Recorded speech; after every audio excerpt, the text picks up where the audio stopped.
इतिहास के पन्नों में 1857 की क्रांति दर्ज है, लेकिन आज की इस ऐतिहासिक चर्चा में हमारा फोकस कुछ अलग है। हम उस पूरे 100 साल के लंबे दौर को खंगालने वाले हैं जिसने असल में 1857 की जमीन तैयार की थी। इसे एक प्रेशर कुकर की तरह समझ सकते हैं। सालों तक भाप और दबाव अंदर ही अंदर उबलता रहा और फिर एक दिन वो भयंकर विस्फोट हुआ। अक्सर स्कूली किताबों में हमने पढ़ा है कि 1857 का विद्रोह बस अचानक से भड़की एक चिंगारी थी। लेकिन क्या सच में ऐसा था? क्या ये वाकई पहला स्वतंत्रता संग्राम था, या फिर दशकों से चले आ रहे एक बहुत लंबे और कड़े संघर्ष का फाइनल क्लाइमैक्स? ऐतिहासिक दस्तावेजों को गहराई से देखने पर कहानी कुछ और ही नजर आती है। तो इस पूरे विषय को हम 6 हिस्सों में समझने वाले हैं।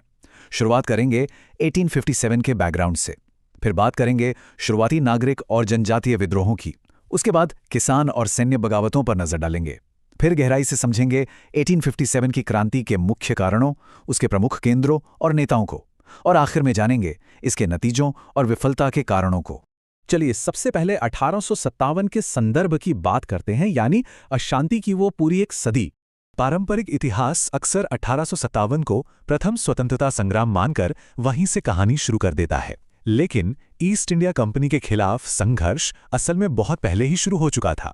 1857 कोई रातों रात हुआ चमत्कार नहीं था, बल्कि यह तो लगातार हो रहे उन छोटे बड़े स्थानीय विरोधों का चरम बिंदु था जो कंपनी की विस्तारवादी नीतियों के खिलाफ देश के कोने कोने में सुलग रहे थे। और ये जो पहली चिंगारियां थी ना, वो उठी थी नागरिक और जनजातीय विद्रोहों के रूप में। ये प्रेशर कुकर सबसे पहले आम नागरिकों और जनजातीय इलाकों में गर्म होना शुरू हुआ। विदेशी शासन ने सदियों पुराने भूमि अधिकारों और परंपराओं को सीधे खतरे में डाल दिया था। जरा 1770 के भयंकर अकाल के दौर को याद कीजिए, जब सन्यासी और फकीर भयंकर आर्थिक संकट और तीर्थ यात्राओं पर लगे बैन से जूझ रहे थे और उन्होंने बगावत कर दी। बंकिम चंद्र चटर्जी के मशहूर उपन्यास आनंद मठ में इसी हिंदू मुस्लिम एकता की झलक मिलती है। दक्षिण में पोलीगरों ने डायरेक्ट टैक्स के खिलाफ तिरुचिरापल्ली घोषणा कर दी और ओडिशा में बख्शी जगबंधु की अगुवाई में पाइका विद्रोहियों ने सशस्त्र मोर्चा खोल दिया। इसके बाद अगर जनजातीय विद्रोहों के पैमाने को देखें तो वो और भी ज्यादा हैरान करने वाला है। 1855-56 का संथाल विद्रोह, जिसे हुल भी कहा जाता है, सिद्धू और कान्हू के नेतृत्व में इतना उग्र था कि अंग्रेजों के पसीने छूट गए। उन्हें प्रशासन के लिए एक बिल्कुल नया जिला संथाल परगना ही बनाना पड़ गया। चुआर, कोल और खोंड जैसी जनजातियों ने भी अपनी जमीन और अपनी पहचान को बचाने के लिए आर पार की लड़ाई लड़ी। लेकिन ये सारे आदिवासी विद्रोह अचानक या बिना वजह नहीं हुए थे। सबसे बड़ा कारण था उनकी पारंपरिक खेतीबाड़ी के सिस्टम का पूरी तरह से तबाह हो जाना, अंग्रेजों की तरफ से जमीन के लगान की आक्रामक मांग, और सबसे अहम बात, आदिवासी जंगलों में बाहरी साहूकारों और व्यापारियों की घुसपैठ। इन्हीं सब चीजों ने स्वदेशी विद्रोहों के लिए एक प्राइमरी कैटलिस्ट यानी मुख्य उत्प्रेरक का काम किया। अब आते हैं अगले पड़ाव पर, किसान और सैन्य विद्रोह, जहां ये दबाव और ज्यादा बढ़ने लगा था। जंगलों और आदिवासी इलाकों से निकलकर यह गुस्सा बहुत तेजी से खेतों और खलिहानों तक पहुंच गया। पागलपंथी, फराइजी और वहाबी जैसे आंदोलन कोई छोटी मोटी घटनाएं नहीं थी। इन आंदोलनों ने किसानों की भारी भीड़ को एकजुट कर दिया ताकि वो दमनकारी भूमि नीतियों, जमींदारों के हद से ज्यादा शोषण और बढ़ते पश्चिमी प्रभाव का डटकर विरोध कर सकें। पंजाब के कूका आंदोलन ने भी ब्रिटिश शिक्षा और कानूनों का सीधा बाइकआउट करके अपना सख्त विरोध दर्ज कराया। और अगर हम सैन्य बैरकों का हाल देखें तो पता चलता है कि सिपाही तो 1857 से दशकों पहले ही बगावत पर उतर आए थे। 1806 के वेलोर विद्रोह को ही ले लीजिए, जहां सैनिकों पर नए सख्त ड्रेस कोड थोपे गए और जातिगत प्रतीकों पर बैन लगा दिया गया। या फिर 1824 का बैरकपुर विद्रोह, जब 47th नेटिव इन्फेंट्री ने अपनी धार्मिक मान्यताओं के चलते समुद्र पार करके म्यांमार जाने से साफ इनकार कर दिया। 1844 में 34th नेटिव इन्फेंट्री का विरोध भी ऐसा ही था। ये एकदम साफ वार्निंग सिग्नल थे जिन्हें अंग्रेजों ने पूरी तरह इग्नोर कर दिया। और फिर इन सारे अनदेखे सिग्नल्स का नतीजा निकला एक भयानक विस्फोट में। चलिए समझते हैं 1857 के विद्रोह के मुख्य कारणों को। एक ऐसा वक्त आ गया था जब समाज के हर तबके, चाहे वो आम नागरिक हो, आदिवासी हो, किसान हो या फिर सैनिक, सबको पूरी तरह से हाशिए पर धकेल दिया गया था।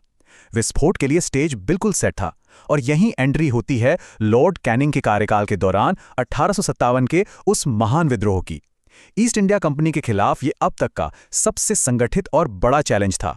जाहिर है ये ज्वालामुखी एक दिन में तो बना नहीं था, इसकी जड़ें बहुत गहरी थीं। डलहौजी का व्यक्तिगत का सिद्धांत, यानी हड़प नहीं थी, जैसे राजनीतिक कारण हो, भारी टैक्स और लोकल उद्योगों के बर्बाद होने से उपजा आर्थिक संकट हो, सैनिकों के साथ होने वाला भेदभावपूर्ण बर्ताव हो, या फिर आक्रामक पश्चिमीकरण और ईसाई धर्म परिवर्तन को लेकर समाज में फैली गहरी चिंता। ये सब मिलकर एक बहुत ही विस्फोटक कॉकटेल तैयार कर रहे थे।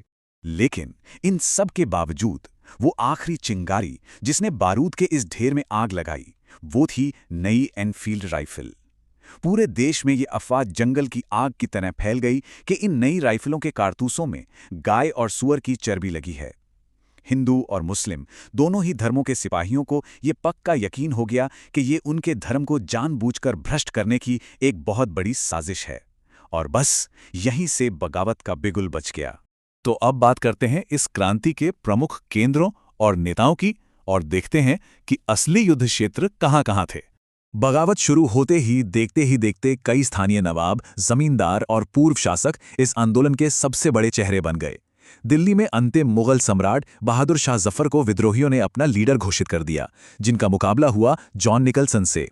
कानपुर में नाना साहेब और लखनऊ में बेगम हजरत महल ने आक्रामक मोर्चा संभाला, जिन्हें दबाने का जिम्मा सर कॉलिन कैंपबेल और हेनरी लॉरेंस जैसे ब्रिटिश अधिकारियों को सौंपा गया। पूरे उत्तर और मध्य भारत में ये भयंकर आंधी चलती रही। झांसी में रानी लक्ष्मीबाई और ग्वालियर में तात्या टोपे का जनरल ह्यूज रोज के खिलाफ वो ऐतिहासिक और साहसी प्रतिरोध भला कौन भूल सकता है। ये दिखाता है कि इस संघर्ष की पहुंच कितनी विशाल थी। बरेली में खान बहादुर खान और बिहार में वीर कुंवर सिंह ने अपनी उम्र की परवाह किए बिना अंग्रेजों के छक्के छुड़ा दिए। इतनी बड़ी क्रांति के बावजूद अंत में क्या हुआ, आइए देखते हैं इसके परिणाम और विफलता के कारणों को। इतने बड़े पैमाने, जबरदस्त उत्साह और बेमिसाल वीरता के बावजूद दुर्भाग्य से ये महान विद्रोह आखिरकार विफल ही रहा। लेकिन क्यों, ये समझना बहुत जरूरी है। बात सिर्फ हथियारों या लीडरशिप की कमी की नहीं थी। इसका दायरा भी सीमित रह गया था, क्योंकि दक्षिण भारत काफी हद तक इससे अछूता रहा। और सबसे हैरान करने वाली बात यह है कि भारतीय समाज के ही कुछ शक्तिशाली वर्गों, जैसे अमीर व्यापारी, बंगाल के बड़े जमींदार और अंग्रेजी शिक्षित मिडिल क्लास, ने इस विद्रोह में शामिल होने के बजाय असल में अंग्रेजों का ही साथ दिया। भले ही ये क्रांति सैन्य रूप से सफल न हो पाई हो, लेकिन इसके नतीजे गेम चेंजर साबित हुए। इसने भारत में ईस्ट इंडिया कंपनी के राज का हमेशा के लिए डिब्बा गोल कर दिया। सत्ता सीधे तौर पर ब्रिटिश क्राउन के हाथों में चली गई। गवर्नर जनरल अब वाइसरॉय बन गया। व्यवगत का सिद्धांत यानी हड़प नीति वापस ले ली गई और दत्तक पुत्रों को मान्यता मिल गई। साथ ही भविष्य में ऐसी बगावत दोबारा न हो, इसके लिए ब्रिटिश सैनिकों की संख्या भी बढ़ा दी गई। तो इस पूरी चर्चा को समेटते हुए इतिहास की समझ को परखने वाले एक बहुत ही दिलचस्प सवाल पर गौर करते हैं, जो यूपीएससी के एग्जाम में भी पूछा जा चुका है। क्या ऐतिहासिक रिकॉर्ड्स में दर्ज उल गुलान यानी महान उपद्रव शब्द 1857 से जुड़ा है? जवाब है नहीं। ये दरअसल 1899-1900 के बिरसा मुंडा के जनजातीय विद्रोह को दर्शाता है। ये हमें एक बहुत गहरा संदेश देता है कि 1857 के बाद भी आज़ादी की लड़ाई खत्म नहीं हुई थी, बल्कि नए नए रूपों में आगे भी सुलगती रही। तो जरा सोचिए, क्या हम आज भी अपने इतिहास की इस लंबी कड़ी को पूरी तरह समझ पाए हैं? विचार जरूर कीजिएगा।